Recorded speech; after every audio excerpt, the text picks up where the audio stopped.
اعوذ باللہ من الشیطان الرجیم، بسم اللہ الرحمن الرحیم۔ ڈسکور دی ورلڈ کے معزز ساتھیوں، السلام علیکم۔ ناظرین اکرام، ہم جانتے ہیں کہ ہماری اس دنیا کے باسی اپنے اپنے علاقوں کے رسم و رواج کے مطابق زندگی بسر کرتے ہیں، جس کی وجہ سے ہمارے تمدن میں تھوڑا بہت فرق پایا جاتا ہے۔ لیکن بہت ہی کم لوگ اس حقیقت سے آشنا ہوں گے کہ اسی کارگاہ حیات کے کچھ گوشے ایسے بھی ہیں جہاں کے باسیوں کی طرز حیات قطعی طور پر عام انسانوں سے جدا ہے، اور یہ جاننے کے لیے یقیناً سفر ہی وسیلہ ظفر ثابت ہو سکتا ہے۔ سو ہماری درخواست ہے کہ رخت سفر باندھ لیجئے تاکہ ہم ان عجائبات عالم کا نظارہ کر سکیں، جہاں پر بسنے والے انسان نہ صرف آج بلکہ گزشتہ کئی صدیوں سے آبی مخلوقات کی طرح پانی میں زندگی بسر کرنے کے عادی ہیں۔ ایک تازہ ترین سروے کے مطابق یہ اب اس زندگی کے اس قدر عادی ہو چکے ہیں کہ اگر ان کو خشکی پر لا کر بسانے کی کوشش بھی کی جائے تو یہاں کی آب و ہوا اور طرز زندگی انہیں راس نہیں آتی، بلکہ یہ اس نئے ماحول میں بیمار پڑ جاتے ہیں، جس کے بعد انہیں دوبارہ ان کی اسی دنیا میں منتقل کرنا ناگزیر ہو جاتا ہے۔ معزز خواتین و حضرات، ہمارے اس قافلے کا پہلا پڑاؤ اٹلی کے شہر وینس میں ہوگا، جہاں کے مکینوں کی طرز حیات اپنے دامن میں حیرتوں کے کئی باب سمیٹے ہوئے ہے۔ یہ وہ شہر ہے جو کہ 18 جزیروں پر مشتمل ہوتے ہوئے مکمل طور پر پانی میں آباد ہے، اور مزے کی بات یہ ہے کہ اس شہر میں ایک جگہ سے دوسری جگہ جانے کے لیے آپ کو کہیں بھی کوئی گلی یا سڑک نظر نہیں آئے گی،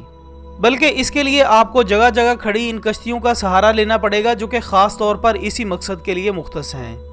ناظرین، یہی وہ شہر بے مثال ہے جس میں قائم 400 سے زیادہ پل مختلف انسانی آبادیوں کو آپس میں جوڑے ہوئے ہیں۔ یہاں کے مکین انہی کشتیوں کے ذریعے ایک جگہ سے دوسری جگہ سفر کرتے ہیں، لیکن اس کے باوجود آپ کی نگاہ حیرت اس شہر میں قائم عظیم الشان عمارتوں کو دیکھ کر اور بھی پھیل جائے گی کہ آخر کس طرح ان عمارتوں کو پانی میں کھڑا کیا گیا کہ جن کا شمار 21ویں صدی میں بھی فن تعمیر کے شاہکاروں میں کیا جاتا ہے۔ اس کے علاوہ محترم ناظرین، اگر کبھی آپ کے لیے ممکن ہو تو آپ ملائیشیا کے نزدیک اس انسانی آبادی کا نظارہ ضرور کریں، جہاں صدیوں سے ساما بیجو نامی ایک قبیلے کے افراد پانی میں زندگی گزار رہے ہیں،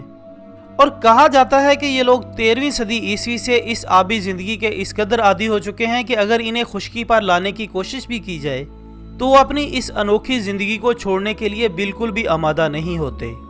بلکہ آپ یہ سن کر مزید حیران ہوں گے کہ اس قبیلے کے اکثر افراد ایسے بھی ہیں جنہوں نے کبھی اپنی زندگی میں خشکی پر قدم ہی نہیں رکھا،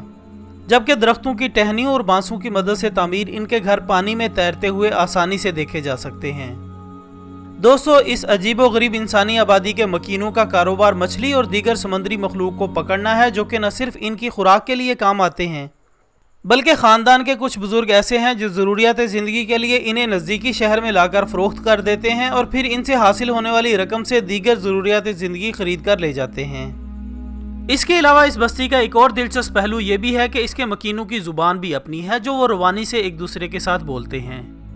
خواتین و حضرات، کہا جاتا ہے کہ ایک دفعہ حکومت وقت نے یہ فیصلہ کیا کہ ان کو خشکی پر بسانے کے اقدامات کیے جائیں تاکہ وہ نہ صرف ایک بھرپور اور مہذب زندگی سے لطف اندوز ہو سکیں بلکہ انہیں ایک صحت مند دنیا بھی مل سکے۔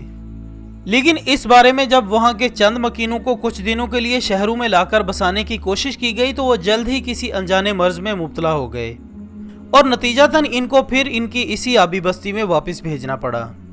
جبکہ اب ماہرین کا کہنا ہے کہ چونکہ ان کے مخصوص طرز حیات کی وجہ سے انہیں خشکی پر بسانا ممکن نہیں، لیکن ان کی بڑھتی ہوئی آبادی کے پیش نظر اس رخ پر بھی سوچا جا رہا ہے کہ پانی کے اندر ہی ان کے لیے نئی آبادیاں بسانے کے اقدامات اٹھائے جائیں گے، جبکہ اس کے ساتھ اس پہلو پر بھی غور کیا جا رہا ہے کہ ان کی نسل نو کو خشکی پر بسانے کی کوشش کی جا سکتی ہے، جو کہ صرف اسی طرح ممکن ہے کہ ان کے نومولود بچوں کو ان سے لے کر شہروں میں منتقل کیا جائے۔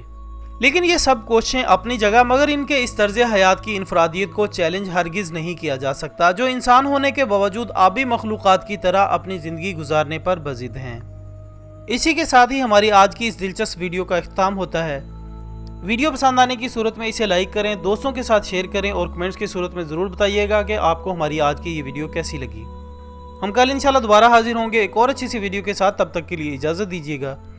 اپنا دوستوں، رشتہ داروں اور گرد و نواح کے تمام لوگوں کا بہت خیال رکھیے گا۔ اللہ حافظ۔